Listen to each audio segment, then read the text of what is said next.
Welcome to the Michael Asiffo Melanin Hour. I'm your melanin deficient host, Stefano, Dog War Hosko, sitting here in my apartment wondering what the hell is going on with Max Holloway and how does a man box so well.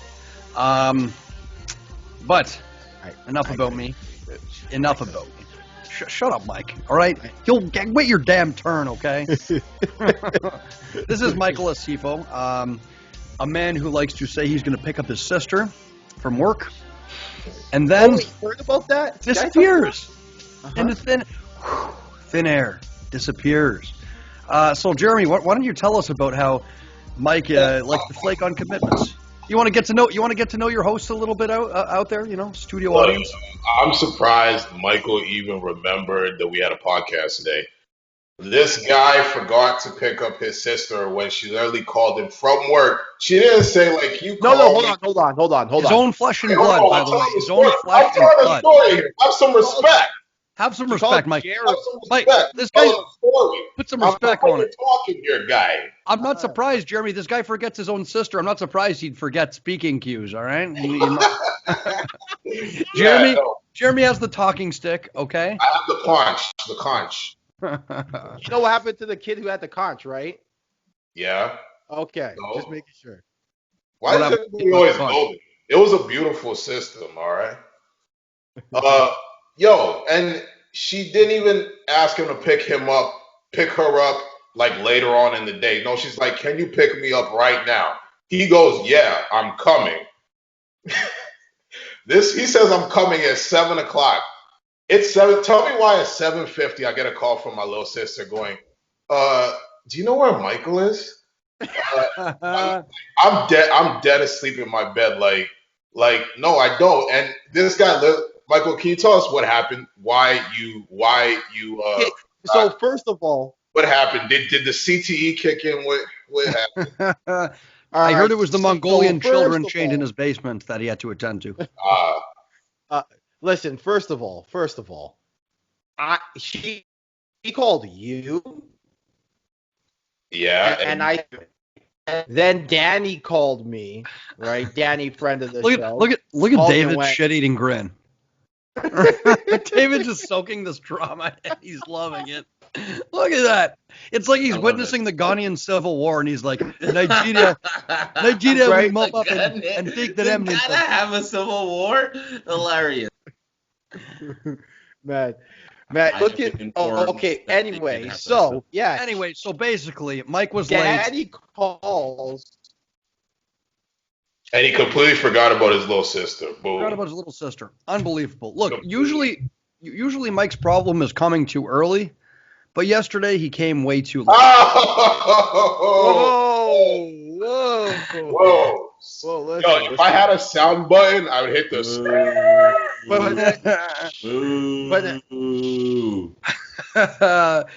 David over here is touched by premature ejaculation. That's why he's doing this. So anyways, guys, now that you know your hosts a little bit better, sexually and otherwise, we are the Leg Kick Podcast.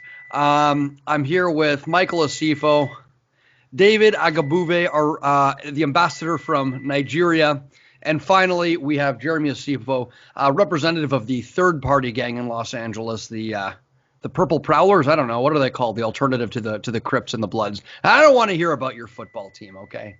Yeah, really. Yeah, I'm just. Jeremy really came with the purple bandana. Also, I feel like wait, hold on, yo. My thing cut out as soon as Stefano started insulting me. What did he say? Oh, I said that you're a member of the third-party gang in Los Angeles, neither Blood nor Crypt. You're the Purple Prowlers. No, maybe the Latin Kings. Purple. Think about it. He's what happens when you mix a Blood and a Crypt together. Latin Kings? He's the Latin Kings. I'm confused. I don't know what I want to be, guys. I don't know. Well, I don't know if I'm sea walking or if I'm Suwooing. I really don't. I don't know. Is Suwoo a blood thing? Okay. Well, wow. I thought that was always the symbol for the Sonoma Riders, but apparently you do this. I feel like Jeremy really wants to tell. Oh my God. Please. Please, Look, let- motherfucker. I feel like Why? like Jeremy really wants to talk about his Ravens today. You just No, like that's showing too out? bad. Too bad for him. This isn't a Yeah, football because we're an MMA pod. Yeah. podcast. Jeremy. It's too bad they suck. Jeremy To shows be up honest, with guys, my Wi-Fi is really crappy right now. I'm sure you guys had some really good snappy jokes for me, but I missed it all. yeah, Jeremy. What do you guys- Wait, hold on. It kind of sounded like you guys were talking about the Ravens there. Yeah. Yeah, They Jeremy shows up here with his suck. howdy doody cow-eyed souvenir, trying to talk about the Ravens. And we're not having it because you know what? One of You the guys are best. just mad because I'm color coordinated. You guys just mad because I got a sense of fashion. Unlike you guys. Well, David was so offended by that he left the call. All right, David's boys. like hilarious. I don't have a sense of fashion. So, anyways, we are coming off one of the best performances in combat sports that I've seen in a while. Wait. You got any fight announcements before we like? Oh yeah, fight announcements. Okay, Jizz all over in this podcast. 1 second. You guys keep them occupied and talk about nonsense, and I'll be right back with my document. Nonsense. Let's quickly talk about the James Harden trade. Talk about how the latest rappers are engaging in chicken and beef. And, so that and James Harden got That's such a white hear my guy headphone thing to say. What is this guy talking about? Talk about melanin deficient. Anyway, that James Harden trade, crazy. Why? Why not?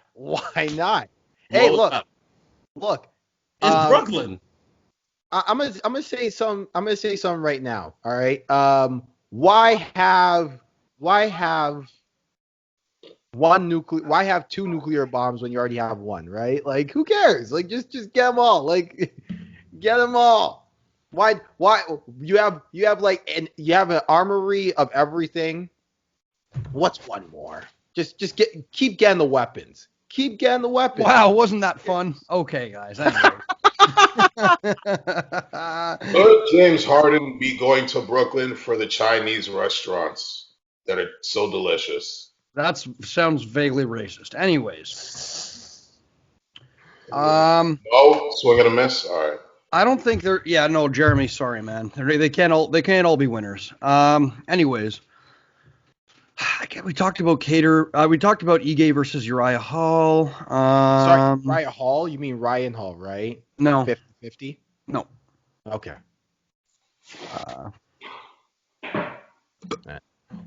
Now that they're silenced, let me take this opportunity to be asking people, hey, let us know. The biggest one. Oh, sorry, go on.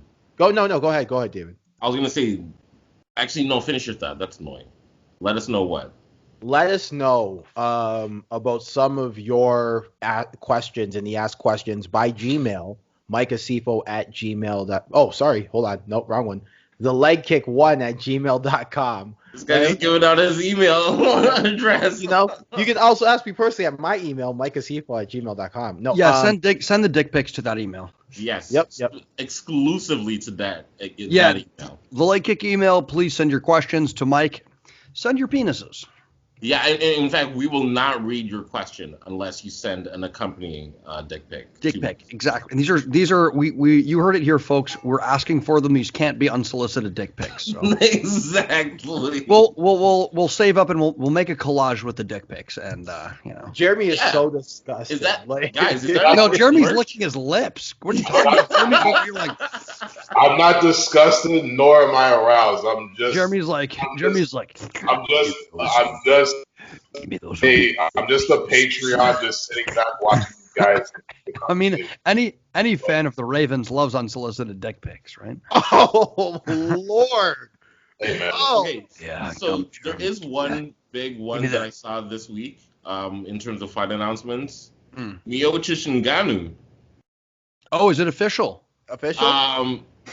Yeah, no, I think I saw a headline saying that. Yeah, Miocic Ngannou will headline UFC 260 March 27th, 3 days after my birthday. Yeah, Dana White confirmed. As finally, local.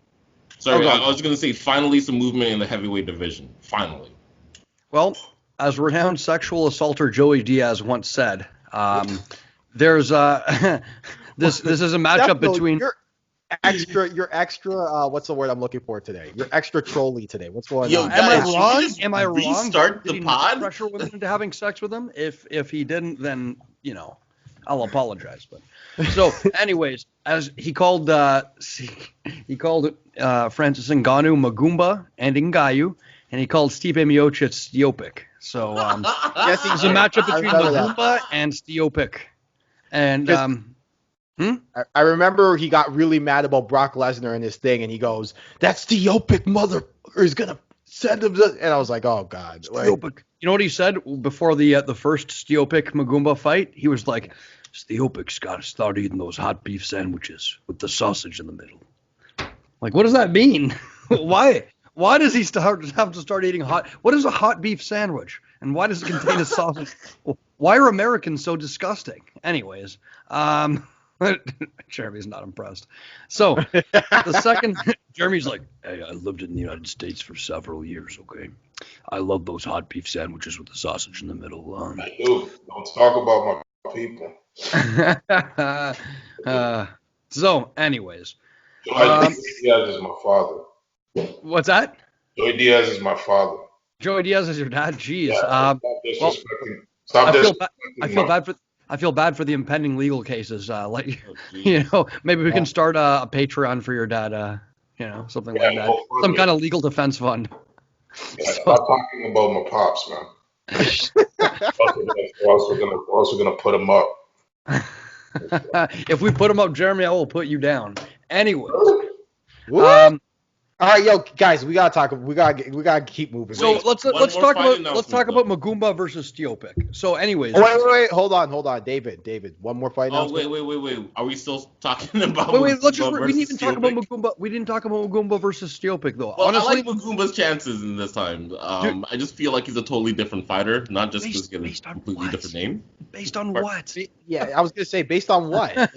People are acting Just like a different name, number one. I mean, come on. No, I'm just joking. I think that, I don't know, I feel like he's not going to make a lot of the same mistakes like he did last time. I think he has 2 years. How many years has it been since the last fight? Like 3 years? Yeah, 2-3 years. It'd be 3 years by the time the fight 3 years of wrestling. That's not going to, close the gap, and he's not going to, How do you know he's been working on his wrestling, though? That's my thing. He's not been. How do you know the absence of evidence? Hold on, David. You made the claim. You have to produce some evidence. The claim. That's like when people say, David, you're using the same argument when it's like, well, I believe there's a God. Well, what evidence is there for that? Well, what evidence is there that there's not a God? Don't you think it's reasonable to expect a professional MMA fighter to train wrestling, especially when his only loss has come from him being murdered at wrestling? Sure, but you're using inferential logic. I need evidence. I need evidence of this. I'm serious. Look, I do like his chances, but I like his chances for the same reasons that I liked his chances in the first matchup, because he has god tier power, and with one shot, if Stipe makes a mistake, such an understatement of how much power this guy has. He literally ran Futurama style to Jairzinho Rose's stroke like this. He hits like a piano falling from a 10-story building. Like, it doesn't make any sense to me. But ultimately, he could have made these changes. I'm not saying he hasn't made these changes. But the wins that he's gotten since the Stiopic fight have largely been for the same reasons that he was getting wins before the Stiopic fight. Am I wrong, though? Wait. But that's like blaming. I don't know. I'm going to use a really bad analogy right now, but I'm going to save that for another time. But you can't blame him for doing what he does. I'm not blaming him. No, I'm not.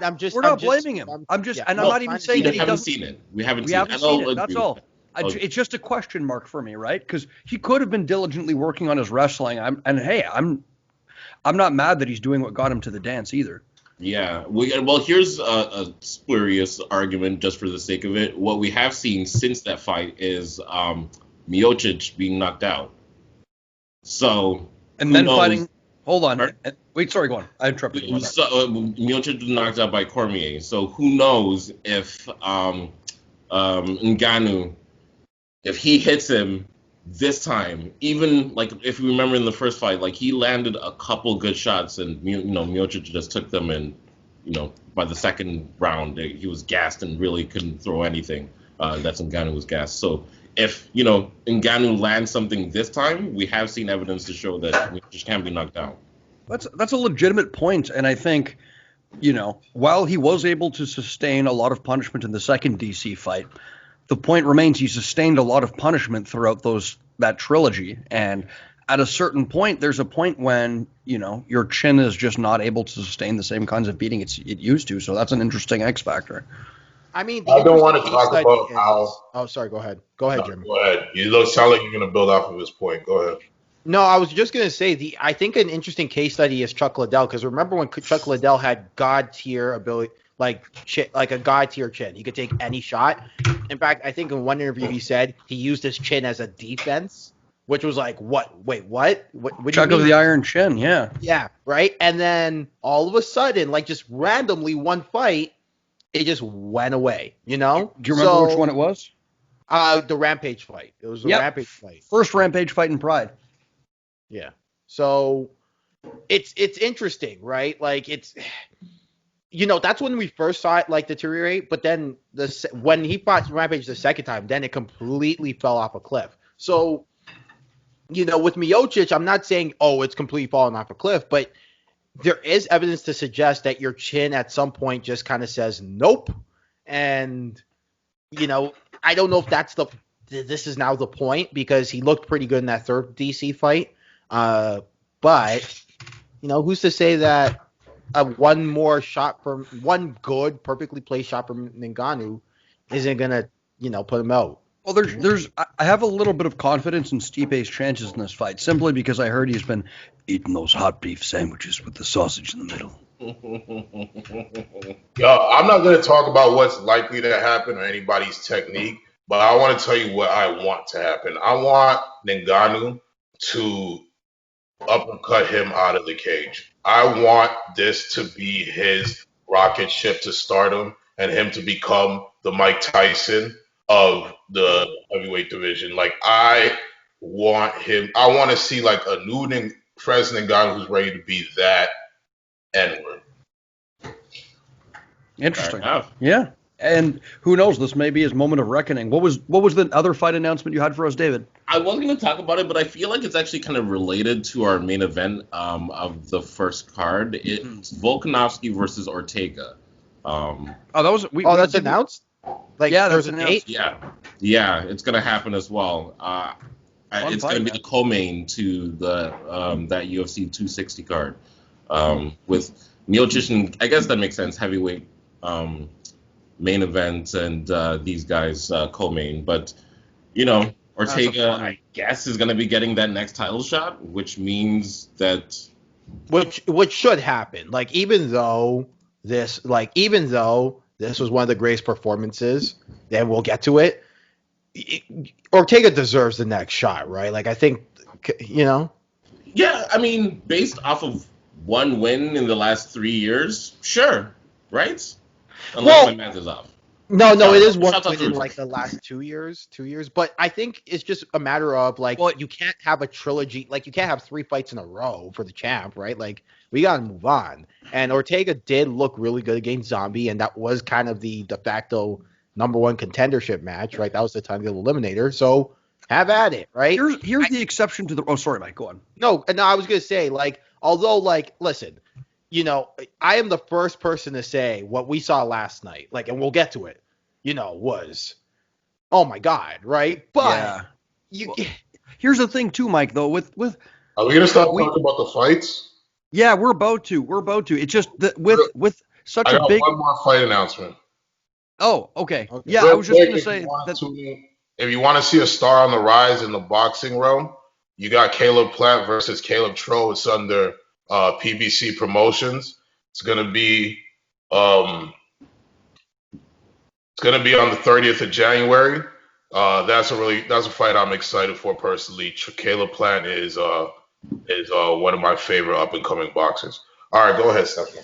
Oh yeah, no, I guess we can talk about this a little more when we get into the result of the main event. But I just think that this booking, even after two losses to Volkanovski with Holloway, could make sense simply because, number one, we've seen a much evolved Max Holloway. Number two, that second loss, a lot of people think it was a bit chintzy. It was a bit chintzy. And at the very least, even if you think Volkanovski deserved it, who else in their division, if they're going to have such a close competitive fight with Holloway, who really else in the division is going to be able to rise to the challenge of Volkanovski? I think Max Holloway could be the foil to Volkanovski, potentially. I think those fights are one convincing moment away from swaying in one fighter's favor or the other. And you know what? If Max wins, we could be looking at a rare fourth matchup between the two. So, anyways, let's talk about this supple little main event we had. Mike, if this card was originally that nerdy but good looking chick who cleans up after high school, Lisa Zemo.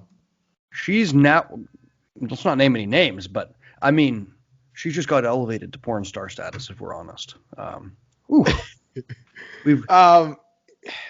Guys, can I geek out for a little bit? Can I geek out? Porn stars usually tend to be the ugly ones anyways. So. Jeremy, how do you know? What are you talking about? How many porn stars? All right, can we get to the main event instead of talking about porn stars? Okay, Jesus. Sorry, go on, Mike. This is a Zoroastrian podcast. Anyway, Mike, go on. Okay, so I've been watching MMA for a long ass time. Like a long time. I'd say 15 years. 50, like nearly 2 decades. I've seen, I think maybe 1,000 fights. I remember, things. I remember things like Vanderlei Silva's epic 20-fight win streak. I remember things like that. Yep. I remember Carlos Noonan being the welterweight champion of the UFC and losing it off of a fluke slam. There are so many things I remember, and I can't remember. I was thinking maybe TJ Dillashaw versus Hembarao 1 was the comparable. I can't remember a fight where I thought was going to be competitive, and it turned into the least competitive fight I've ever seen. I also can't remember a better performance. I have never seen anything like it. I know David's hilarious. Do you remember the performance of Liz Carmouche against? Hilarious. Well, yeah. I want to hear Michael's entire take first before giving my take, because it's the exact opposite. Okay. Oh God. Okay, David, can you do your take last then? Do it last. Because I know you're gonna agree with him, and I'm not gonna say that it's not an impressive performance. Okay, but let me and Mike and Jeremy jizz a little, and then you can do your take last in the corner, away from the microphone. Okay, I got it. All right. Okay. Is that okay? All right. Okay. There's a moment. I think it's already circulating the internet. I think you guys already know where I'm going with this. On the thick box in the sea. 140 to go in the fifth. Right? 140 to go in the fifth. Max Holloway looks at Daniel Cormier, Dan Hardy, and John Anik at the commentary booth. Crowd screaming Holloway, and he looks at him and yells at him, "I'm the best boxer in the UFC." Throws a no-look left hand, no look straight right. Okay, throws a no-look straight right, and dodges five punches while not even looking at the opponent. It was a straight right, back fist, left hook, straight right, left hook. I couldn't believe. No, sorry. Straight. Yeah, no, that's exactly what happened. I couldn't believe what I saw. I've never seen anything like it in my life. His head movement too was impeccable. It was like watching Canelo. It was like watching Canelo. Everything. Shut up, Jeremy. Let me have my moment. Max Holloway looked sensational. He was offensively man, he was offensively sound. He took risks. He usually takes a little bit of time to accumulate his offense and get going. He was on Kattar from the hop. Didn't let him in this fight for a second. He showed a few new tools to his arsenal. Those elbows looked absolutely deadly. The body work was there. He crowded Kattar, never allowed him to get off for a second, bouncing in and out of range. He took risks just for the sake of entertainment. Like Mike said, with those moments towards the end of the fight, he let Kattar almost into the fight just to show off his defensive skills and be like, hey, you can't even hit me, not for a second. You're not on the same level as me. Yeah, man. At one point even went for a takedown. Sorry, I was gonna say, and the thing is like, this isn't like Max Holloway versus Dennis Seaver, or like, no disrespect, but like, this isn't Max Holloway versus Marcus Brimage or someone, not clearly not at the level. He's punching down a little bit. This is Max Holloway versus a guy that people thought was going to be a future champion at some point in this division. You know what I'm saying? Yes, this is Holloway against somebody who is consensus 5th best in that weight class in the world, 4th best. Like, somewhere around there. Like, it depends on what you feel about Yair Rodriguez and Korean Zombie. But yeah, I couldn't believe what I saw. That is, I think, from a technical, all-round, show me the toolbox, what do you got perspective, that 4th round could have been as close to a 10-7 round I've ever seen in the UFC. Yeah, and for those criticizing Max's power, I mean, Max isn't the biggest hitter in the game, but I think we need to take a moment to appreciate Calvin Kattar's chin, because he took everything Max threw at him. Yeah, and you know what? Sorry, I've been talking a lot. I'm just geeking out. Stefano, go ahead. Sorry, Jeremy, we're on the brink of orgasm. Go on. Yeah, what's wrong with you guys? Look, all credit due to Max Holloway. He showed immense skill. It was a great performance. He put on a terrific show. Everything, and he was great. But if I gotta hear these Canelo comparisons one more time, I'm gonna shoot you guys. Okay? I watched Canelo go up against Caleb Smith, who is 7 inches taller than him, stayed much more closer in range. And I don't even think we talked about this. I wasn't on the podcast following that fight. I don't know if you guys talked about it.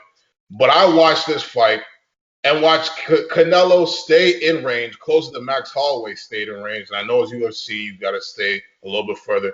But Canelo didn't get so much as a gust of wind touch his face. All right. If I got to hear, first of all, his name is Callum Smith. Callum Smith. What did I say? Caleb? Yeah. Caleb. Also, if Max Holloway fought Canelo in MMA, hot take, if Max Holloway fought Canelo in MMA, he'd beat the fuck out of him. If Max Holloway ran into Canelo at a bar, he'd also beat the fuck out of him. I'm sure he would. But if they agreed to box, and it was still in the MMA arena, Canelo wouldn't get touched. Now, let me just say this. I feel disrespected for Canelo. Like, stop saying that. That's number one. But I'm going to go to Calvin Kattar. Calvin Kattar, who is your striking coach? You need to fire that dude. Are you on? Jeremy, Calvin Kattar trained with, I just want to say that, oh God, what's the guy's name, the Irish guy in that boxing movie? What did he train with? He trained with Mickey Ward, one of the best boxers ever for this fight. So Why didn't he take his advice? Why didn't he take his advice? What are you doing? I heard him say. Hold on, Jeremy. Before you start insulting his boxing coach, the great Mickey Ward, you might want to, take a step back and reevaluate. In fairness, though, Mickey Ward was never known for his technical acumen, even in his prime. He was known for his heart and toughness. But with that being said, still Mickey Ward is still. But you know what? Wait, hold on. So I heard a coach. I don't know who it was. I heard a coach giving him some good advice during the fight, and he wasn't doing it. He was he wasn't changing his rhythm up. He kept moving to the right. It's hard to do things when you just got an elbowed twice in the second round, and you're bleeding like you're a crimson mask. And you're probably on Queer Street, and you can't remember anything. I always tell this story. There's a fight where I watch it. I know what happened, but I can't remember it. If you were to tell me what exactly happened, what was my thought process, I can't remember it for about mid-second round. to like early third round. I cannot remember the fight.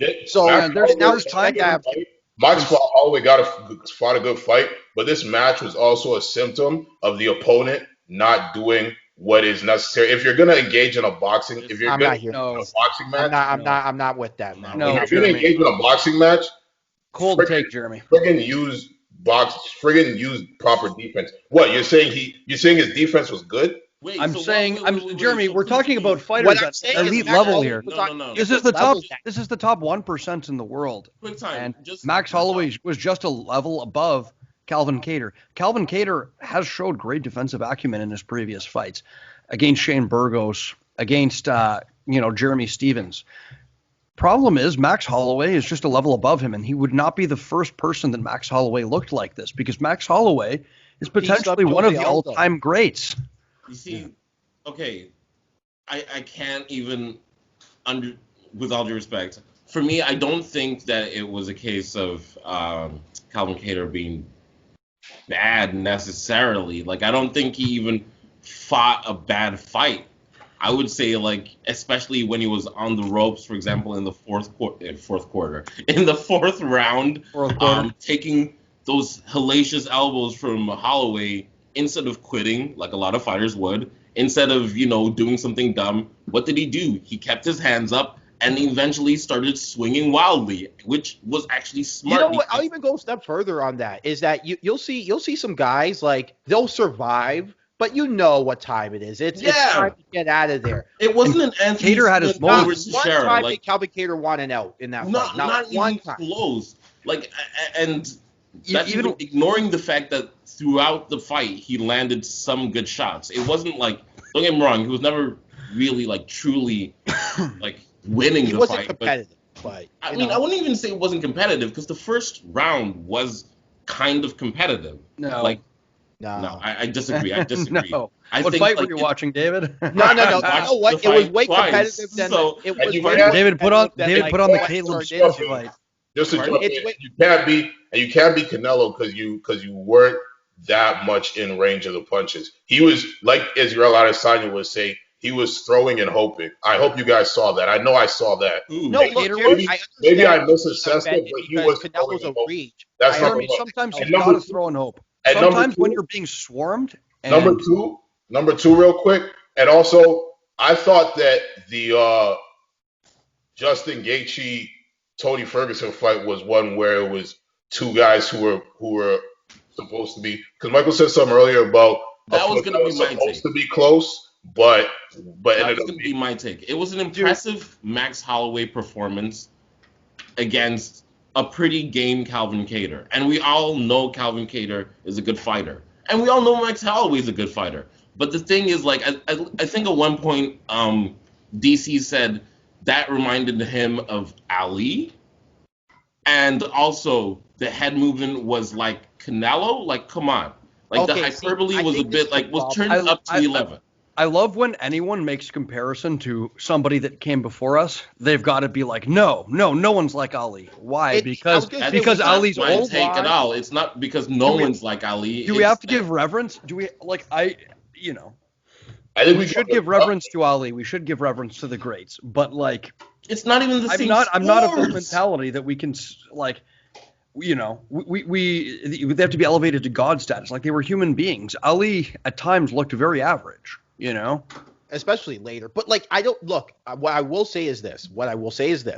I can understand Jeremy being a little miffed at the Canelo comparisons, because one, it's a different sport. Two, Canelo versus Daniel Jacobs, guys, like was a masterclass in head movement. Okay, so I understand. Guys, I just appreciate Max Holloway for a little more. Let me finish the point, because I just want to make sure I get all of this out. I can understand the offense. But guys, there's no offense. This was a masterclass in how to box for MMA, how to kickbox for MMA, how to use head movement for MMA. Here's the thing about boxing. There are tricks you can do that if you do in MMA, you will get murdered, right? I.e., ducking to somebody's belt line, right? Which Canelo uses a lot. Talk about later, which is how Joaquin Buckley got knocked out. So. Forza Italia. can use different, while it's a different game, we can use these comparisons, and I don't understand why. And it's always the boxing guys. It's always the boxing guys, and it's always the boxing not a guys. boxing thing. I just think. Wait, sorry. You know what? No. I was just saying because I don't. Can we please? Instead of sitting here appreciating greatness that we just witnessed, we're bickering because someone on the commentary booth referenced a boxer. Like, fine, geez, right. We witnessed greatness on the weekend. You're right. Are we such cynics? Are we so cynical that we can't see greatness and just say, wow, that was phenomenal, instead of saying, well, that greatness is not exactly equal to the greatness this is great. This is the pinnacle of technique within MMA. This is a skill set that, frankly, I don't think we get to see enough. The kind of volume and cumulative damage and shot selection that Max Holloway displayed is something I don't remember seeing from anybody else in the sport to this degree. Nick Diaz maybe. There you go, just making a comparison. You can't say, can we not just appreciate and blah, blah, blah, and then base your appreciation in comparisons. Yeah, but we're bickering over comparisons is what I'm saying, instead of appreciating. I'm not even bickering over comparisons. We can't see the forest for the trees here. No, man. Someone on commentary made a comparison we didn't like. I'm not even bickering over comparisons. That whole "I'm gonna shoot you if you compare him to Canelo" thing. That was No, I understand the joke. But what I was trying to get, because I watched Canelo, so like that's why I was just like that comparison's incorrect. But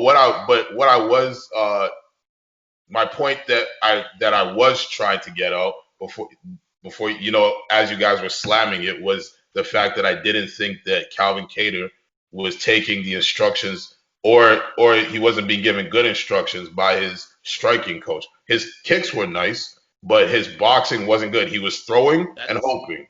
That's what I would say.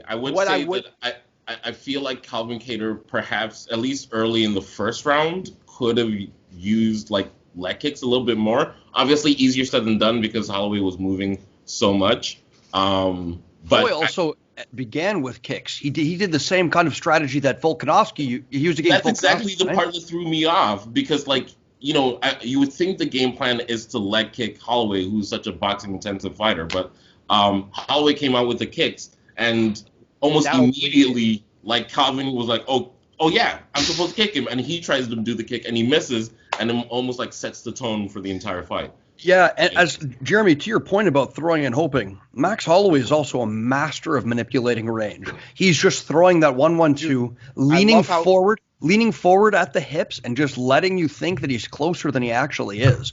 And when you throw, you know, eventually he's sliding out of range. He's just pulling that head back a couple inches.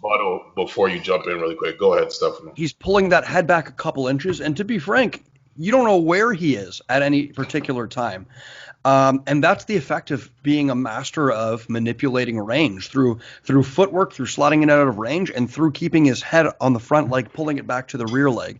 And if I was Calvin Kattar's, no offense to Mickey Ward, actually, like, you know what, I do know some of Mickey Ward's work, but if I was his coach, I would say change up your timing. You know, like, if you're going up against such a great boxer, which Max Holloway, you know, showed me that he is, like, change up your timing. Don't just be circling to the right and then trying to walk in front of him. How you get off the center line is you go to the body a little bit. You change up the rhythm of your shots and everything like that. Those are things. We'll call up Mickey Ward, right? Let him know that he's fired, and Jeremy's now hired as Calvin Kattar. Please. Look, let me explain something, because as a person, I've never really like cornered at a high level, but from my experience, it's a hard thing to do. Because you don't look. You're in a fight. The person is nervous, right? And first of all, right? So they're not going to be the greatest at taking in information. So, and you only have a minute, right, to work with. Concussed, you know, right? While they're concussed. Like, so now all of a sudden you have to tell them, hey, hold on, Jeremy, I need to say this, because I need for everyone who watches this to understand this point. You have 1 minute to explain to someone who's nervous, concussed, and tired as to what they should do in a fight. they're not exactly going to get technical acumen, and you're not going to be able to explain it in a way that they're going to get within a minute. Even when I'm training my students, and you've seen it, I go on like these 2-minute diatribes when we're just playing around. So to go, okay, Calvin, now you're going to change up your timing and stuff like that and do things that you haven't practiced, by the Caleb way. Kattar. It's Caleb Kattar. No, I was just about to say, guys, wait, real quick. It's Caleb Kattar. Before we go on, it's Caleb Kattar. What? Caleb Kattar. Is it Calvin or Caleb? No, he's messing with you. It's Caleb. Man, F you. Look, Michael, you're 100% right. I was just about to reference the same sort of thing, was that to articulate this stuff is actually quite difficult. Like Floyd Mayweather said, most people don't, I'm Floyd Mayweather Sr., most people don't know SHIT about boxing. And even myself. Shit about boxing. You know shit about boxing. Most people don't know that. No people don't know doo-doo about boxing. But because a lot of people, myself included, it's probably going to sound like on this podcast, they just throw out phrases and words like range and timing and stuff like that. But that really is what it is. But it's the sequence of it, and it's the way you use it. And I just saw that. Shit, now I don't even know. No, look.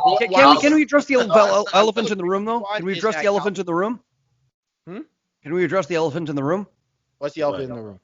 Sometimes you're just outclassed. Yeah, no, for me, the thing that really impressed me about this fight, especially looking at Max Holloway, from a Max Holloway perspective, elbows, deadly. Man, cutting down elbows. It was, and he said, like, for some reason, I was watching the post-fight show. He was talking about how he was drilling that during like the pandemic and trying to add that to his game. Also, his knees. I don't know if he's always been doing that, but like, man, he would like pepper him with some jabs, throw that straight right, have him framed up against like the cage, and just like jump straight in with the like a wine tiny. It was beautiful. Yeah, man. that's a recent addition to his game since the Volkanovski fights, which have really forced him to up his level. Like, I love that it. Pairing, that pairing of the right elbow with the liver shot is gorgeous, man. Followed by, woo, dude. Woo, because after a while, the thing is too, like there was because early Max Holloway was a little more diverse in his attack, but Max Holloway recently, was falling in love with the hands a little bit. I think ever since that Jose Aldo fight, he fell in love with the hands a little bit, and that's fine because he's a great boxer. But you know shit about boxing. But he, what's the word? I think he fell in love a little too much. So when he faced Alexander Volkanovski and he's getting leg kicked, in that first fight, I think he just kind of was like, all right, let me try box, and not necessarily mix it up. And I think why Max Holloway was so effective with the hands is because things like the oblique kick and things like I was expecting rear teeps from Calvin Kattar. So imagine my surprise when we're seeing teeps from Max Holloway to enter into range, to get Calvin Kattar's hands to come down, right? Yeah. Reverse kick in the first round. Like, where's that? Like, does he throw that? Like, I've never seen him throw spin kicks like that before. I've seen him throw it occasionally. It's not a staple of his game, but he went to it with frequency. And not like that women's fight on the undercard where that woman was just going with frequency to the spinning back fist just because she could. This was well timed off of a double jab. Timing his opponent circling or timing Kattar coming into him. This was that's how you use a spinning attack. Yeah. Like, it's almost a shame we spent like so long talking about like the nuances and stuff because honestly, I'm gonna be honest, I think for one night, Max Holloway was the best fighter on the planet. Like, for one night. Well said. I think I agree. And I just wanted. Sorry, go ahead, Stefano. No, I just wanted to say that if anyone wanted to do the opposite, like how when he was moving his head and evading him while speaking, he's like, "I'm the best boxer in the UFC." I'm waiting for Michael Venom Page to do something similar, but to be like, "I'm the worst wrestler in Bellator." Somebody's gonna get knocked out trying to do that. I love showboating in everything, in basketball, in fighting, whatever. But for me, it was a little uncomfortable, and I wouldn't say borderline disrespectful. Like when he's like not even looking at the guy, talking to like the commentators and ducking my shots. Like at a certain point, like I'm going for like a nut shot. Like I'm throwing my fingers in your eyes or something. Hey man, a little bit of disrespect, like your favorite boxer Muhammad Ali used to employ in his fights. A little bit of disrespect is good, I think. I'm It sorry. throws people off. Were you offended by the disrespect while the two men were giving each other brain damage? Yes. Like, come on. Yes. Come on. I expected them to shake hands and afterwards calmly Which they do their did. Which they katas. did. It was, They Which did they shake did. hands afterwards and exchange kind words. No, man, but and that's the part that I love the most is Max Holloway's a great, like if you hear his interviews, he's also like a super cool dude, good role model. None of that matters. On the night, he actually like showed out, and he looks like he's still getting better. He's still under 30, if I'm not mistaken. So 29. 29? 29. 29. Man, Oh, he's crazy. a little younger than that, isn't he? And that's why I'm like, it's related to that Volkanovski thing because regardless of who wins between Volkanovski and Ortega, and I'm sure we'll analyze that to death before then, I like his chances against both of them, honestly. If he performs like that, like, 29, yeah. but then again, I think Volkanovski, I can see maybe weathering the storm in terms of like a technical kickboxing standpoint.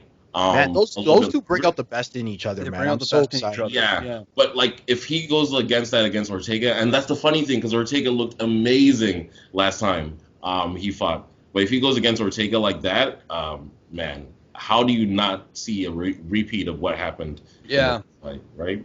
That being said, I mean, do you guys think he's the best boxer in the UFC? And who is the worst wrestler in Bellator? Well, man, My I'm money's talking- on Stefano, are you, Charmaine's like, tweets. Stefano, who pissed in your cereal, bro? Like, everything okay, man? We'll talk off air. Wait, what? Why? You're very extra trolly today. You know what? You know what, Mike?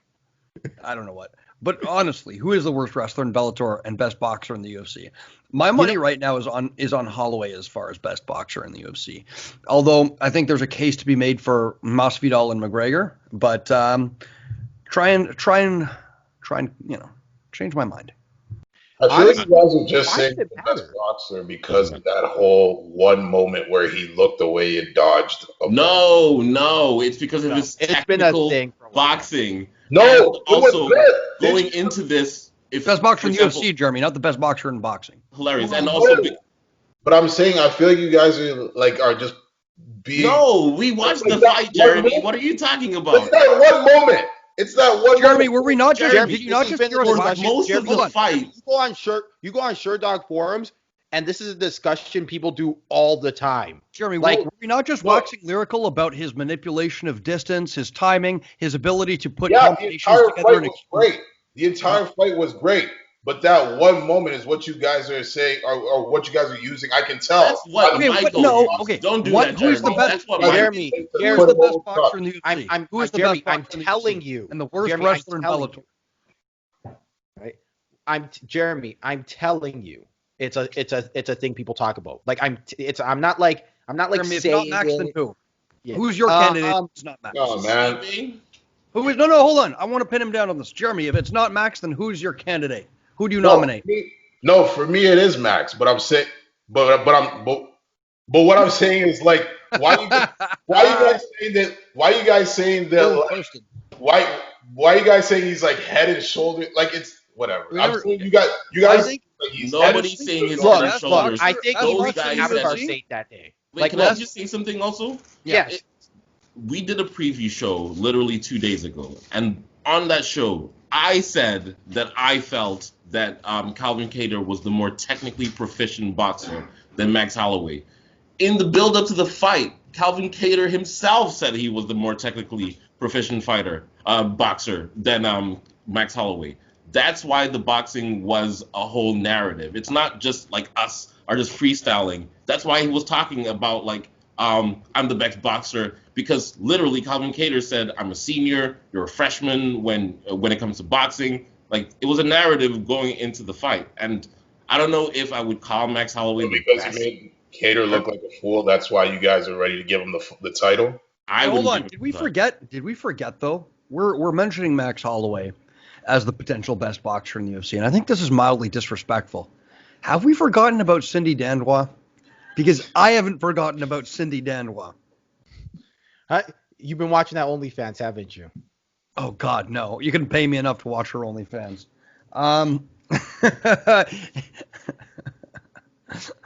If she has an OnlyFans, then I'm mostly enemies. Okay, how about that? So, anyways, Cindy Dandois, best boxer in UFC history, bar none. Give her the title. Give her the title. Why you gotta be so disrespectful, Cindy? She goes out, she tries her best. Like it's like I'm not. I'm just saying she could beat Clarissa Shields in a boxing match. How about that? How about that? Is Clarissa Shields the best boxer in MMA? Probably. She hasn't fought in MMA yet. Let's get her a fight first. Shit. Until then, my girl Cindy Dandois, still number one. Anyways, you guys want to move on to the co-main? But yeah, I didn't watch anything. So you guys I just watched. Okay, David, take care.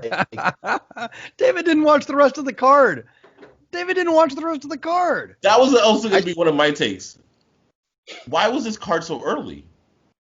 They're in Abu Dhabi, so I guess they were trying to give everybody the ability to watch it. They do it usually for like stars like Khabib, where a lot of their base won't be up when you go like usual Vegas time. So why not give them like a 5 o'clock start or a 4 o'clock start so that people can see it? And I'm assuming because it's on ABC and ABC probably had like rights to something else at 7, they could only get a 3 o'clock time. It's weird. Like I worked in television briefly, and working in television, understanding TV guides and scheduling is a minefield. It's way harder than it seems from the outside. So I'm going to assume it's a combination. Mind you, I don't mind an afternoon UFC show. Like the other sports do it. Why can't we? No, because the problem is then you turn into a WNBA, right, where you get no marketing and no one watches your sport because everyone watches things at night. David looks disgusted. He's like, first of all, what's wrong with women in basketball? Yeah, number one. Yeah. The first thing is that it's not entertaining. My issue is it's not fun. Nobody likes women's product. basketball. My issue is how they market the WNBA product. You don't get any. First of all, every other professional sport does afternoon shows.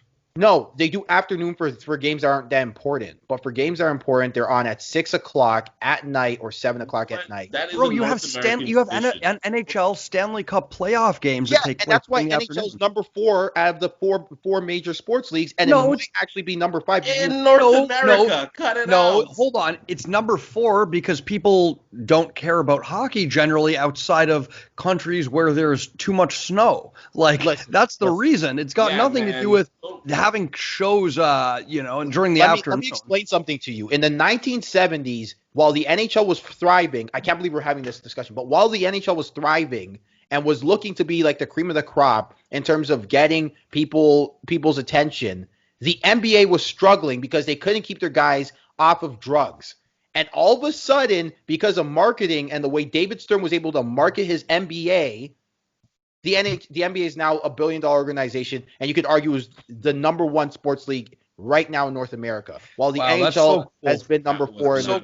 I'm so glad that people throwing a ball into a peach basket. Because here's the problem. If you don't market yourself properly, then we're going to struggle. And so while a 3 o'clock is nice every once in a while, you don't want it all the time. Hold on, but sure, I agree. I'm not saying every card. There's a reason why they call it prime time. Straw man.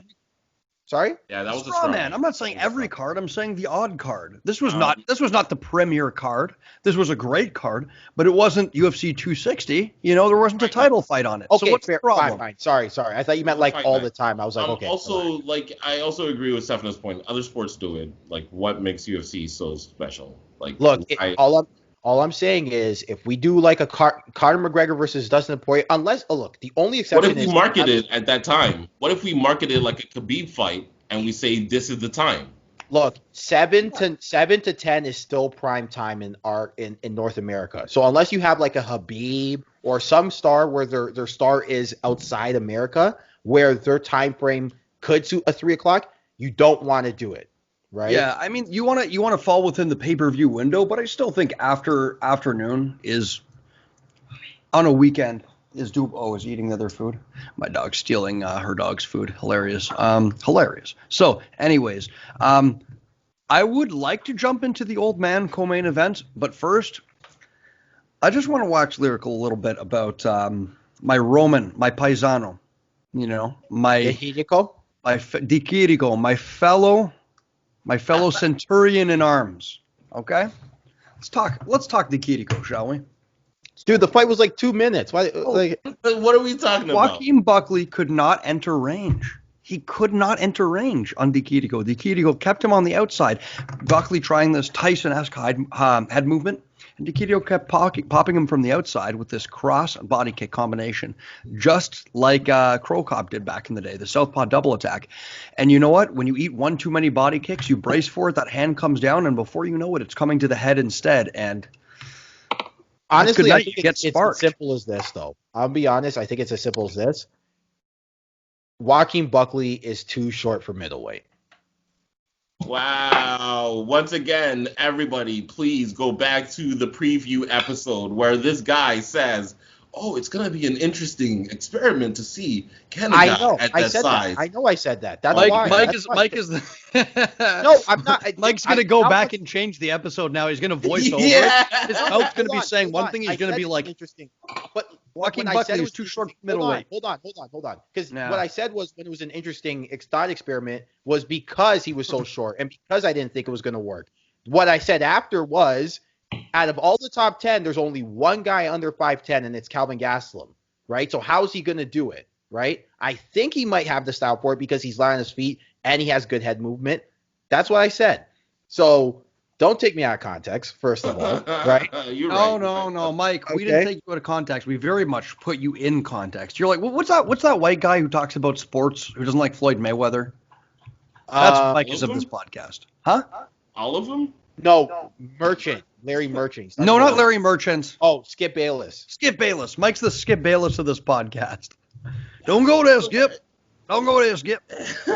Use wrestling, sumo-style wrestling. Anyways. I heard he was just looking for a knockout. Like maybe he was just looking for a knockout, and he just got caught. I know. I mean, being at a height disadvantage is one thing. I don't think 5'10" is necessarily too short for a middleweight. See Michael Asiffo, but also for a while there have been shorter middleweights that have done fairly well in that weight class. For example, Hector Lombard for a long time was able to dominate middleweight.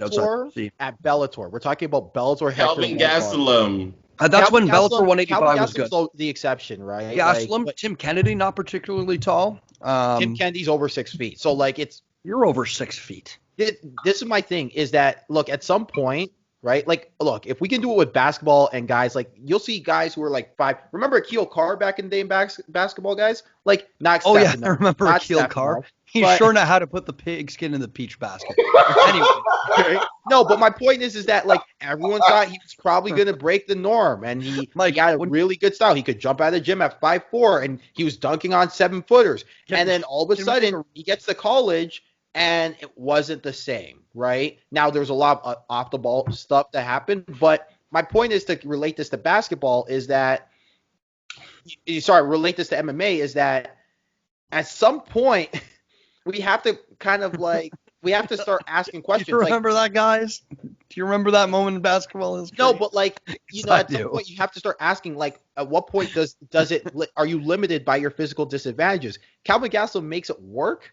Which is so wait, what you're saying is that he should drop down the division and go to welterweight? Maybe I don't know because I thought he has Kelvin Gastelum has a very interesting truck movement style that Joaquin Buckley. I keep mixing him up with Kevin Holland for some reason. But we saw Kelvin Gastelum at welterweight and he couldn't make the weight, number one. Maybe that was dieting and discipline issues. I don't know. But he looked better at middleweight too. And I thought we're going on the whole you shouldn't be dehydrated. You shouldn't be killing your body in order to I'm not for killing yourself to be at it. But what I'm saying though is I think that there's no hard and fast rules necessarily in MMA. Is it better to be at a reach advantage as opposed to disadvantage? Absolutely. That's why they call it advantage. However, there are exceptions to the rule where people of shorter stature can make it work at another weight class. And sometimes it's of an advantage of them to be of a smaller stature. I'll give you an example. Frankie Edgar back in the day. People always said, wow, he's so undersized for 155. Can you imagine when he drops down? Turns out he wasn't as good. We replicated some of the same success at 45, and we'll see how he does at 35. But it turns out a lot of what made Frankie Edgar successful was a speed advantage. Being able to get these larger men to chase them around the ring as he, peppered them with low kicks and marching combinations. And then hold on. And then as they started swinging back at him, much slower and lashed out at him, he'd level change on them. Or how about Daniel Cormier, heavyweight champion? Significant reach disadvantage to the rest of the division. Not even 6 feet.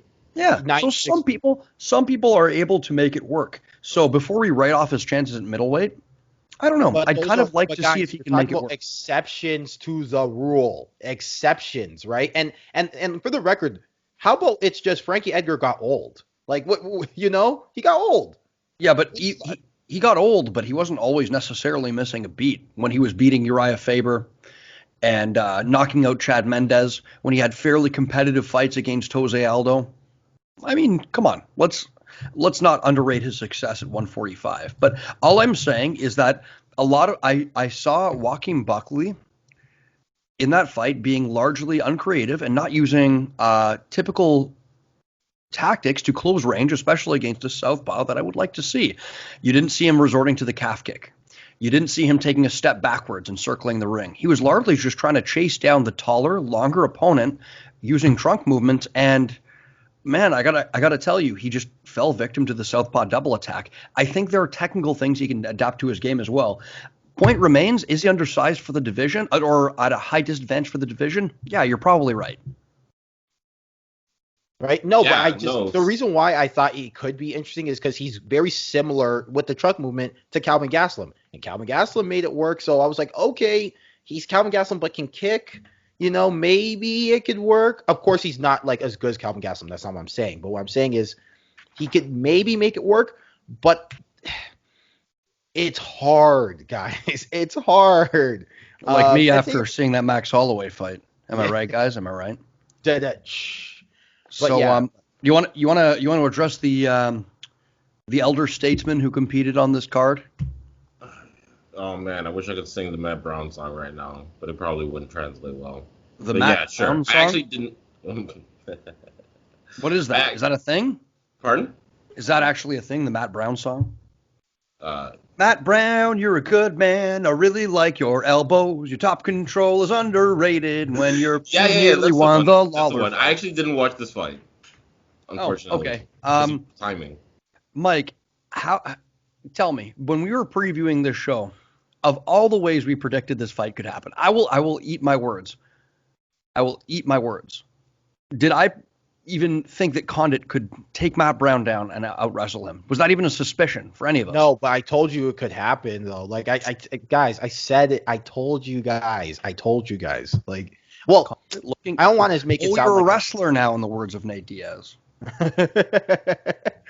But yeah, like, I just saw, like, against that Court McGee fight, like, I know it's weird, like, hey, Court McGee, chuckle, hilarious. But he was adding things to his game. Like, he was making adjustments to his game. Now, does that mean he's going to win the welterweight championship? No, but it does mean that he is evolving, right? And I think that matters.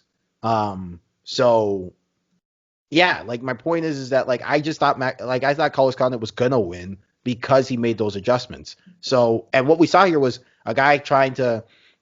we saw one guy trying to do everything that he's known for doing, and another guy, like, switching it up. That's what I thought happened. Basically. Yeah, Matt Brown not able to get the offensive, technical. I guess he has more of a swarming style than anything else. Not able to get that going for whatever reason against Condit. He did hit a very sweet foot sweep in the third round. I think that was nice. These guys exchanged top control. It was a war. And it was a lot of fun. Yeah, they are vicious. There were a couple of times where Condit, when he took Matt Brown's back, I thought was very close to finishing the fight. And Jeremy's taking a coffee break. Unbelievable. Jeremy, walked for like 3 seconds. Relax. Jeremy, you're fired, man, and we're replacing you with another. I just like to point out, black guy, okay? David gets up and walks away all the time. You guys don't say shit. I know. Hold on. Someone find me Cedric the Entertainer, okay? We're replacing Jeremy. Whoa, what does that mean? What's that? Yeah, was that racist? Yeah. What the hell? That felt a little racially motivated, dog. What was Yo, that? if that's a microaggression, I don't know what is. Oh, my friend, that was a macroaggression. Okay. Oh, wait, Stefano, answer this question right now. Was that a racial joke or a fat joke? Can't it be both? Man, that's so messed up. That's so messed up. But boys. Sorry, who did you want me to go with? Forrest Whitaker? Forrest Whitaker, okay? We're getting Forrest Whitaker. Anyways. You must eat the, what was it? You must drink the juice of the Black Panther or whatever. Is that Forrest Whitaker? Yeah, was that Forrest Whitaker? I think he was that guy. You must drink the juice of the Black Panther. Yeah, it's Forrest. Yeah. Must drink the juice of the Black Panther. And then you will fight for the kingdom, which is a metaphor. We are so off the rails. Okay. We actually have an asked question thing. I don't want to talk about Ponzinibbio. That broke my heart. Let's not do that. I want to talk about Ponzinibbio. Guys, please. Mike's favorite melanin talk about my deficient friends fighter. like this. Mike, do you think he looks rusty? No. Yeah, he was rusty. Look, the man came off a bone infection and a blood infection.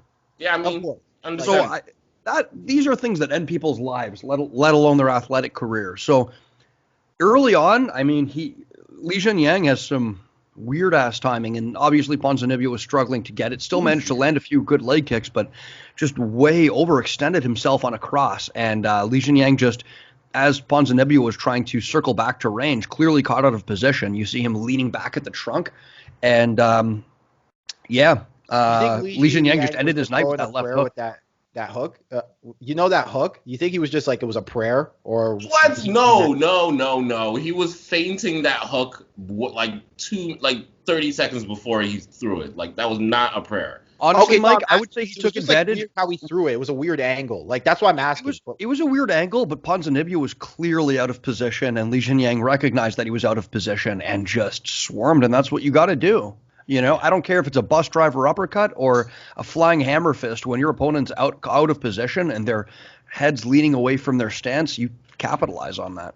Oh yeah, for sure. No, I get it. Like I'm not saying he didn't deserve it or anything. Don't get me wrong. I'm not saying that. Like it was a great performance. I'm not taking away anything. But yeah, like it was just a really interesting angle. It was I was very I mean, it was palm down, a long hook palm down, right? And he caught him right on the point of the chin.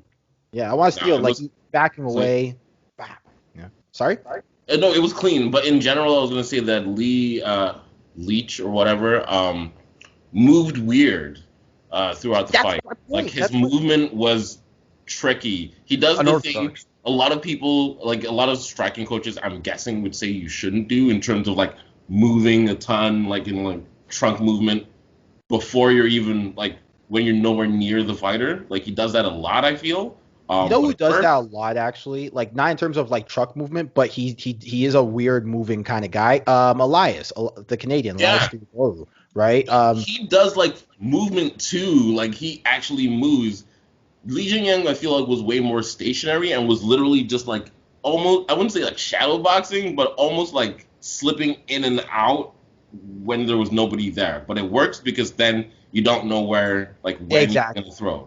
It's throwing off rhythm, and for a guy who's rusty like Ponzinibbio, well, I wouldn't say rusty, but a guy who's coming off a long layoff like Ponzinibbio, it could actually maybe work for you a bit, right? Because like someone's not really getting the reps in, right? And you know it's interesting, right? I would just say I would say that it's a combination of Lee looked good, Ponzinibbio he wasn't bad. That's the thing, he wasn't bad. So I want to be like, but I mean, Mike, he wasn't good. Okay, I don't want to say that. No, look, I would say I wouldn't say that he looked bad. I would say that he had a slow start and made a mistake. And I mean, who hasn't had a slow start before, right? So I don't think did he look like he'd lost a step? I don't know if I can say that. I can say that he definitely overextended himself, and Li Jingliang took advantage of it. I don't like using the term "got caught" because you make a mistake, your opponent capitalizes on it. You don't want to take away from what the opponent was able to execute. But, man, it is cool that we have some international prospects going on in this welterweight division. The welterweight division is of the world. fundamentally. Adventure. Huh? Globe-trotting adventure. Globe-trotting. So this is exciting. I like that the UFC is becoming a little more international. Yeah. Well, the only thing it comes down to this. The only thing you need in fighting are your two fists, right? So. Well, right? and your. Do you want to know how? Sorry, I know we've moved on, but how I know Michael's take about what's it called? You're gonna have to edit this. About prime time is garbage. The next fight is on January 20th, and it's Conor McGregor. That's a Wednesday. No, Conor McGregor's not on a Wednesday. That's the Neil Magny fight. Saturday. Conor McGregor's a Saturday at 10 o'clock Vegas time. That's I thought I killed that. Oh, shit. Oh, my God. That's Michael Chiesa. Oops. Did not kill that. Yo, right. David was so excited. I was so pumped. He was ready to be like, that's a nice savage try. by yours truly. All right, never He's mind. like, sorry for interrupting for that terrible. Like, I'll give you a hand job. Just edit that out after. He's hilarious. Shouts out to hand man. Prime time is still 7 to 10, although Vegas time too is pay-per-view time too. So it's interesting. I agree. I'll shut up now. Is there any other fights you want to talk about? The Holloway Soriano fight? Oh, yeah, that was. I didn't see that coming at all either. Yeah, I mean, either I was thinking of betting on this fight, and then I'm like, man, Holloway Soriano has some power. I don't think I can. I'm like, I favored Dusko to win because I think he's very good bouncing out at like fourth range, extreme kind of range like a karate fighter. But he'll also blitz into the clinch and work out of clinches very well. What gave me kind of pause to bet on him was that he keeps his chin very high up in the air, especially when he's throwing. He just, says, please, sir, take my chin. And Holloway Soriano obliged. I thought this one, it was an interesting prospect matchup. It in no way stylistically did it resemble this, but it kind of, for me, resembled, back to a time when a younger me was watching Machida versus Thiago Silva, where two undefeated prospects in a division, a stacked division, were, fighting long before anyone else knew their name. And we knew greatness was going to come out of at least one of them. Man. Yeah, no, the thing about Holloway that's also really interesting with him is he's fast, like really fast. Mm-hmm. I mean, it's going to be interesting to see with him, like how he's going to be able to conserve the gas tank because he does have a lot of muscle on his frame for the division. But, like just on this alone, he can get in your face in a hurry. Like I was blown away. So good fight.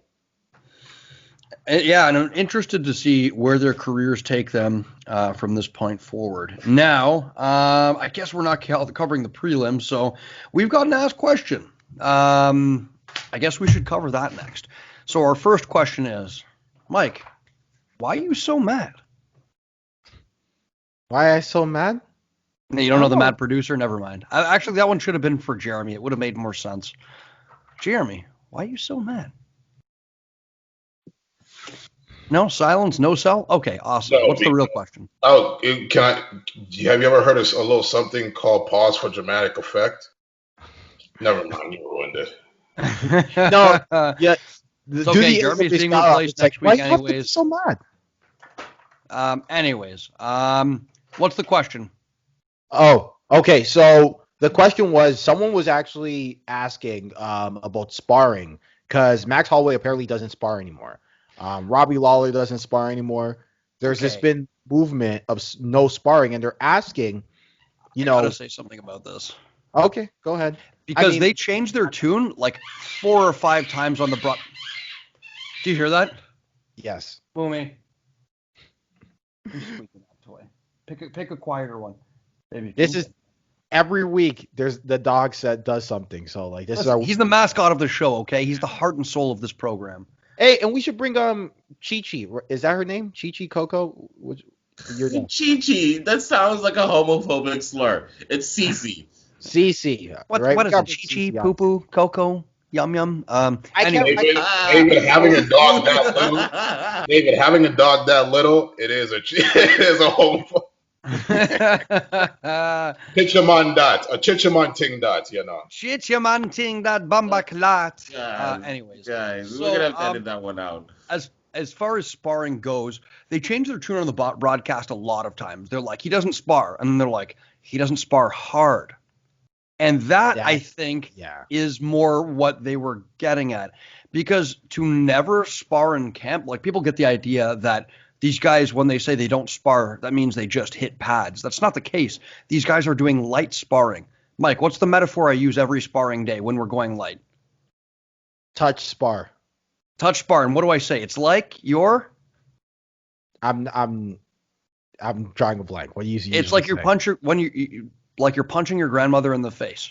Like light, like you're touching a stove. Why would you ever punch your grandmother in the face? You know what? Now that he mentions it, I've heard him say that's that. some melanin deficient stuff. You know? I would never even touch my grandmother's face. The domestic violence is strong with this one. No. Right. So, anyways, When these guys are sparring. A better metaphor is like you're touching a stove. Light and fast. And that's what Holloway's doing. He's doing a lot of play sparring, touch sparring in camp, most likely, right? As far as hard sparring, they're getting too much hard sparring in the gym. Greg Jackson, who I actually spoke to the other day. I'm not kidding. I did speak to Greg Jackson the other day. He was saying that with professional fighters. Sport killer? Huh? Sport killer. You mean sport maker? No, because Dana White, remember? I remember. He was saying that even with professional fighters, it's a constant reminder to have to tell them, like, look, guys, you're not getting paid. Like, stop it. Stop going to war in the gym. And I think absolutely there's a place in our sport for light sparring and not burning yourself out and, giving yourself brain trauma in training camps. It's going to happen in the fights. You don't need to be going hard. As long as you have speed in order to get those timings and reactions down. Thank you. You'll, especially later in your career, you'll be fine. A couple of times hard sparring in the gym before a fight, maybe, but you do not need to be doing it all the time. Maybe like once or twice per training camp. Man, I always tell the kids, I always call them kids. They're like university students, but I always tell them at martial arts club, if you guys go hard, I will throw you out of this gym so fast your head will spin, right? Like I say it like that, and the reason why is because at their university students, if you guys are gonna spar, if this is about self-defense, you can understand the concept of defense without having to go super hard. The guys in Thailand don't even spar hard. They play, they call it playing. They're playing, right? That's the way they do it. So I guess to answer the question was, to give a succinct answer is these guys definitely need sparring. You definitely need sparring. Maybe a little less as you get like older and as you get more experience. And of course it's about learning new skills, but you can definitely play, right? You can definitely touch and get better, right? A friend of mine that I spoke to recently, who I'm going to not name him on the podcast, but he trains with some, a lot of professional fighters, and he's a professional fighter himself, said that he's seen people at his gym get knocked out on a Friday in sparring and then fight the next Saturday and win. Is that not insanity? Is that not barbaric, like caveman shit? Yeah, like I see it a lot in these again, not boxers are the worst for it. Yeah, I see a lot of boxing gyms where these guys will get into a ring and immediately they're throwing punches like they're throwing rocks in the gym. And look, you name which ones I'm talking about. I think we're all in the Toronto community. You know exactly which one I'm talking about. Oh, yeah. Right? Or ones plural. What gyms plural? Yeah, you know which ones I'm talking about. Like God bless them. I go to the gym. I like the community there. I think the boxing community in Toronto is a very underrated community. But you don't need to do that to be better at fighting. You don't need to do it to be better at fighting. And the answer to the question was you need to spar, but the type of sparring you're doing, I think, is the difference, Yeah. There's a famous John Kavanagh quote. Conor McGregor's coach, John Kavanagh, you want to upgrade the software without damaging the hardware, and that's just it. And I mean, I've seen the effects that sparring over time has on people, hard sparring, because I've known people that over the course of the time that I've known them are now speaking with a stutter and not recalling things as well. And they're not as mentally sharp. They don't have that mental acuity. And it's like, Jesus, dude, you're in your early 30s. Like, what's going to happen? You've got a bright future ahead of you. You know, you have a lot of life to live. So, yeah, things need to change. It's like the conversation we had about brain trauma last time. And one of the things that needs to change is our attitude collectively as a community in combat sports towards sparring. More is not necessarily always better. Well, but that's the other thing too, is that a lot of guys confuse it, like speed and power. Like they don't, like you can still go fast, but you can, you don't have to throw hard, right? I'll talk from a beginner's perspective because this is something that I've struggled with, and I think I still struggle with in terms of understanding that difference between speed and power. Like, it's not something that comes naturally. Like, sometimes you're trying to go just fast and take a little bit off it, but because you don't have that control that comes with years of experience, you're gonna hit somebody in the face. Also, what David's saying is he's a spazzy beginner who injures people. He's just been hilarious. I'm the one who's injured right now, so hey, I injured myself. But also in terms of like power, I don't know, like sometimes you're not even, you feel like if you're not going a certain speed or you're not going a certain tempo or pace, like you're not competitive, if that makes any sense. Yeah, but you can go fast without going hard. You can throw speed without power, and that's a skill you have to acquire over time. Yeah. As your punching mechanics get better. I will say I'll never forget, like me and friend of the show, Satrio, right? You know Satrio, Stefano. Of course I know Satrio. Right? Director Satrio, right? We were sparring one time, and Satrio's pretty solid, but like, he doesn't compete. Like, he's got some illnesses here and there. And I remember we were sparring, and one time I did like a move and I threw like an uppercut to his body, but because like he ran into it this way and I put in a little more mustard than I should have, right? I dropped him in a sparring match that, like, honestly, quite frankly, there wasn't a place for it. So even now, why would you do that to Satrio? He's such a nice guy. Mike, I know it was my fault. Mike's a fucking dick, honestly. Yeah. Huh? This guy's a fucking dick.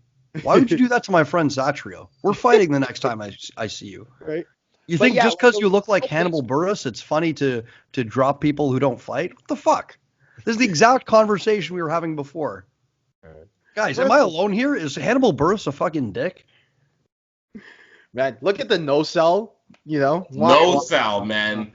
No sell. No, but okay. Oh man, I just thought of a racist joke that I'm not going to say. Go on. Look, there's Stuart but Little's my point is, brother goes with another racist joke, man. But my whole point is that, like, it even now though. That was good. Like. That was a good one. That was a good. Jeremy was saving that savage line up. That was good. Let's not no sell that one. Okay, Mike, go on. All right. So tell us what happened after you gave our friend Satrio brain trauma. It was to the body, but like, roundabout point is, it's That was going to be another question right before you get to your roundabout point. Hard sparring body shots? No bueno too? No, it's once in a while. Yeah, you can go harder to the body. But my point is, if this was a light sparring session, and I did this, right? So why don't you guys give us beginners some advice on how to maintain speed but take off some power? Okay, so my main thing, what I always try to explain to people is, Stefano said that stove analogy, which was pretty good. Yeah, Jeremy, you got to be loose. That's the main thing. Yeah. You have to get loose. By the way, it'll help you punch harder. Not only will it give you more control, but it'll help you punch harder too. Because I don't know if you guys have noticed, but when you snap it back. Yeah, just flick. You want to just flick, right? It'll give you more control over your punches and more power. Because when you're throwing with a lot of stiffness in your joints and your muscles, it's like you're trying to drive a car with the gas and the brakes on at the same time. Right? And if you're incredibly strong, you might be able to push through that tenseness and get some power into your punches, but you're going to get exhausted and you're going to break that car down quickly. If you're nice and loose and you're able to, just throw from a point of looseness and technique, right? Rotating your body into your punches, loose, loose, loose. What's going to end up happening is that you're going to get better control. Not every punch has to be 100%, and you're going to be able to throw your hard shots a lot harder. Like my old coach Almas used to say, loose, loose, the same body, hard working. No one knew what it meant, but he had 50 words of English and still managed to coach a bunch of fighters. So, right? He was man, that's sick. But yeah, no, I think to add to that point though is that like, you know, when you're striking is a kinetic movement that includes the entire body, right? I don't know if I'm trying to, that sounds like a Robin Black confusing thing to say, but like, Robin Black, reaching the horizons with greater spiritual energy and mysticism. It's like Robin, he threw a jab. Just say he threw a fucking jab. I love Robin, man. I think he does commentary for PFC now too. So like he's giving back to Canadian. But I love him too, but he overcomplicates things like with unnecessary jargon and like it's like Robin, you don't have to throw all these $10 words and analogies in here. Like he threw a jab, slipped across, and came back up top with the left hook. You know, like kinetic movement harnessed through years of training and spiritual energy. Like God. Man. On Stefano's point, which is a good point that you got to remain loose. I like to when I'm helping Michael with his training, I like to tell his students, it's one body. It's throwing a punch is a whole body activity. So that's how you. So a lot of people, when they start off, they think it's just filling your arms. But when you're boxing, you know, you're throwing combinations and then you're right back into defense. It's a game that you got to think through. So I would just say that keep that in mind, that it's one body. It takes the entire body to throw a good punch, loose punch, quick punch, and eventually turn into a knockout punch. That's what I can add. But like I just want to add something too. So for me, I like to like close my eyes, clench my fist real hard, and just like windmill. Man. Anyway, my point is that like you can look if you go the whole if you keep in mind proper technique and you have the whole body moving, you can kind of hitch your body at some point in that movement where you can still do it fully, but you're pulling on it a bit, right? For example, when you're throwing a kick, of course, we know knee up, turn the hip, right? If you're doing it fully, you can stop your momentum when you're doing it in control and it together. So, like when I landed that head kick on Mike yesterday, pulled it back. You didn't land jack. Oh, I landed it already. You didn't land jack. Let me explain something. You didn't land anything. So that's why we had to. The real Michael Asiffo's in bed recovering today. This is an imposter we hired. Joseph Coney, say hello to the folks. Anyways. Hello, everybody. No. Do we have another question, guys? No, that was the only one. Okay, they were just really interested in our opinion. We've got one question. We got one more question. Actually, really? Okay, my bad. This one comes from Robert Protomani, and he says, Jeremy, why are you so mad? I knew it. I knew it. Anyways, any parting thoughts or parting shots? Nope. Yeah. No thoughts. Neil Magny versus Michael Chiesa, not Conor McGregor, on Wednesday. That's weird, a Wednesday card. Yeah, we probably won't be able to get out a preview for that, but, we'll be back probably on Thursday for a maybe quick recap preview card. What do you guys think? Thursday, Friday? Yeah. So stay tuned. Yeah, I'm just looking at that. Tyson Nam's fighting. Akhmedov is fighting. Yeah, Murad. The co-main is very interesting. I think Murad's out. He's got COVID test. Oh, not Murad. Not Murad. Yeah. Munir Laziz. Yeah, we watched him a few weeks ago. Munir Laziz gets me wet. Oh my god. And also we have the DRC gentleman who apparently is the next big thing coming out of Africa, Lunjambula. Oh yeah. Lunjambula. Not sure. I thought that was a dish that you eat with rice and naan bread. What is it with you and the racists? Stefano, man, like That was pretty funny. You liked it. You liked it. That was a savage line by yours truly. By the way, I just want to quickly. This is before we wrap it up. I was watching just some savage highlights of Chael Sonnen's banter the other day, and he unleashed a nuclear bomb on Tito Ortiz the other day. Oh yeah, I remember. Not the other day, back before their fight. So Tito Ortiz was complaining about how Chael Sonnen talks too much, and Chael's like, Tito's accusing me of making a living with my mouth. The only person I knew who made a living with his mouth was his ex-wife, and for context, Tito Ortiz's ex-wife was Jenna Jameson, porn star.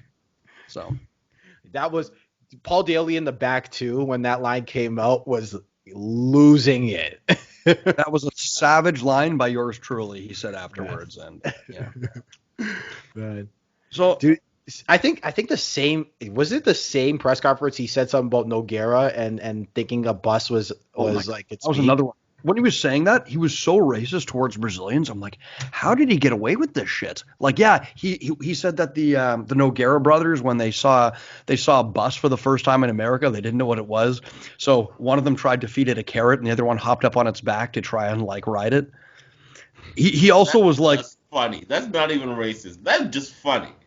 Is that racist? Another one he said was like. He was like, "Oh yeah, here in America, we're known for our greatest technology that I was using when I was a kid." And Anderson was over there in Brazil playing with his friends in the mud. Oh my God, dude, how does he get away with it? I mean, he was racist. Wow, David defending racism. I never thought I'd see the day. Yeah. So, anyways, guys, we are the Leg Kick Podcast, and as much as we love doing it, we can't do it without you. Okay, how do you think Mike affords that plastic wrap on his wooden chair? You think that shit's free? Mike needs new plastic wrap on his wooden kitchen chair, ladies and gentlemen. So if you want to, is Holstein's losing it in the background. Is she laughing in the back? She's dying in the background. So guys, if you want to help a starving African child put new plastic wrap on his kitchen chair, send your credit card number to the Leg Cake Podcast, to our email, legkickpodcast@gmail1. I mean, legkick1@gmail. Yeah, subscribe. Tell your friend about us. Yeah, there. Mike's putting his plastic wrap on display. Mike, why? Why do you have plastic wrap on your chair? Honestly, so when I bought it, it had it, and I just never bothered to take it off. Great story, Mike. Anyways, we're the Leg Kick Podcast. Subscribe. Tell a friend about us. If you like what we do, we want to keep doing it, but we're not going to do it for free. So for fuck's sakes, give us your money. Yeah. Shakedown. This is a shakedown. Convict music. Just end the show, man. All right. Mike, are you going to do the thing, or am I going to have to do the thing? I'll do it. All right. In this crazy mixed up world where Stefano is racism on 11 today for some reason, Jesus. Just remember, you got three things. You got life, you got family, and Joe Biden's inauguration. On the Fuck Donald Trump. Kamala Harris is a cop. Cop Mala. Man. All right. Later, everybody. ACAB.